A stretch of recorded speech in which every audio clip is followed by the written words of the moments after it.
Piers Morgan might no longer have his show on Talk TV, but like us, he's still keeping it going on YouTube, and he's had Norman Finkelstein back on. It was officially a debate between Norm and the right-wing Rabbi Shmuley, but the more interesting exchange was between Finkelstein and Morgan.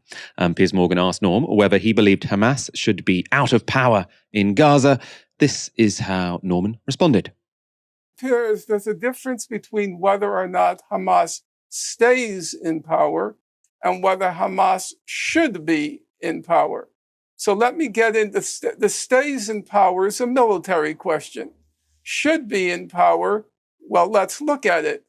I say if Hamas, which is responsible for the killings of 36 children on October 7th, should not stay in power, then you must certainly agree, Piers, and I'm going to kindly ask you to please answer me. You must surely agree then that Israel, which has killed now approximately 12,000 children and is plausibly accused of having killed them in the course of a genocide. Now, I'm going to ask you, Piers, to please What is your source for 12,000 children? What's the source? What is your source, please? Okay. What's your source? Well, it's the Palestinian Health Authority run by Hamas. We know that. Run by Hamas. Wait. No, No, answer Rabbi the question, Shmuley, Norm. you don't You're a interrupt. scholar. This is actually an important question and an important moment in the debate. Continue, Norman Finkelstein. So I have to ask you, Piers, if you believe that Hamas should not stay in power because it killed 36 children on October 7th, then you must surely agree several times, 1,000 times more emphatically that the Israeli government should not be in power because it killed 12,000 children, not as collateral damage, but plausibly, according to 15 of the 17 judges on the highest judicial body in the world. Okay, you said that point. Okay, here's my answer. Plausibly, here's my answer to you. Here's my answer. And a genocide. Here's my answer. You haven't so far answered my question. If you do, I will give you an emphatic answer to yours. So let me just ask again, should Hamas stay in power? My answer is, if we apply one standard that's not an answer. Across the board. No, that's not an answer. If we apply one standard across the board, I am perfectly happy to say Hamas should be removed from power if you agree that several thousand times you've made that point. more Here's my answer. emphatically, the Israeli government should be removed from power. I'm not focusing on Rabbi Shmuley because he just talked complete nonsense.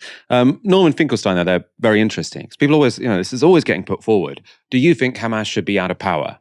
It's like, well, I might have a personal preference, right? But, it's not really up to me. And I think he's absolutely right to say if you want Hamas out of power, you absolutely need Netanyahu out of power. As he said, they've killed shed loads more people, shed loads more children than Hamas. He was saying Hamas killed 36 Israeli children. The Israeli military, instructed by Netanyahu, have killed 12,000. Right, so these two numbers are not commensurable. And I suppose, in terms of my analysis, right, and some people might call this a bit liberal, blah blah blah. But I think sort of from the outside, you've got two somewhat rogue actors, essentially, right? You've got Hamas, who I think did commit some atrocities on October the 7th. You've got the Israeli government, who has no interest in peace and is committing atrocities day after day after day after day. And so, to say, as sort of the Western powers keep doing, well, we need to support one of those rogue actors to take out the other rogue actor, seems odd to me. Why not say, look, we don't trust either of you guys. You need to come together and be a bit more reasonable than you have currently been. Right? That to me would seem like a more reasonable approach to this than to say, oh yeah, Hamas, they're completely unreasonable, so let's arm Netanyahu, a complete extremist, to destroy them completely because we can't have peace with Hamas. Well, if you can't have peace with Hamas, you can't have peace with Netanyahu. By the way, you can't have peace without Hamas. And I would say you probably can't have peace without Likud either, right? You have unsavory people in charge of both movements, and you can't just wish them away. Let's look at what happened next in that debate. I think there are two completely separate questions, and I would answer it like this. No, they're not. Well, I'm going to explain to you. I'm going to Piers. explain why I believe they are. I will listen.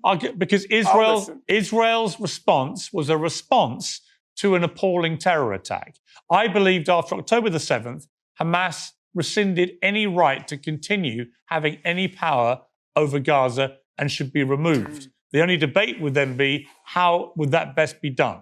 And I have serious question marks about Israel's response. In response to whether the current... Hang on. Let me finish my sentence, please.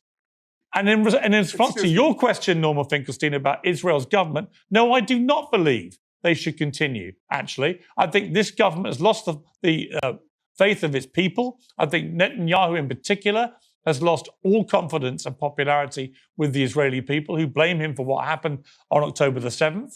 And so, no, I don't think they should stay in power. Actually, I think both countries should have new leadership and new governments. That's my answer. It's an interesting answer because, on the face of it, he's agreeing with what I just said. Netanyahu and Hamas, neither of them are particularly good partners for peace. But what was the reason he gave for both? So the Israelis, they have agency. The reason Netanyahu should stand down is because he's lost the support of the Israeli people who think he failed to protect them on October the 7th, right? They have all the agency. What's the reason Hamas should be destroyed? Because of what they did to Israelis, and therefore the Israeli army should get the chance to destroy them. So the people who have nothing to do with any of this discussion are the actual Palestinian people.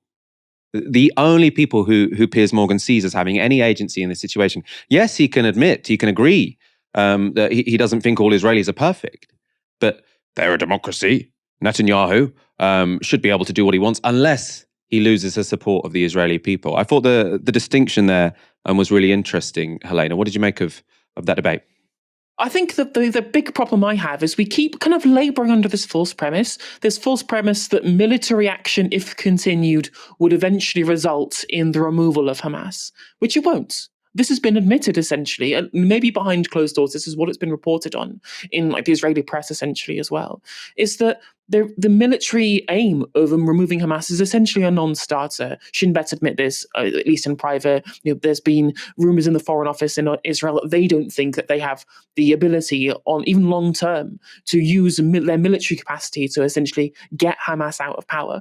And of course, there's a philosophical argument on top of that, you may get rid of the name Hamas as an institution, but will you actually replace them with anything that's different ideologically after bombing an entire culture and landmass to smithereens, displacing 2 million people who are almost certainly being radicalized against you by every bomb that you've dropped? That also won't get the ideology that Hamas represents out of power either.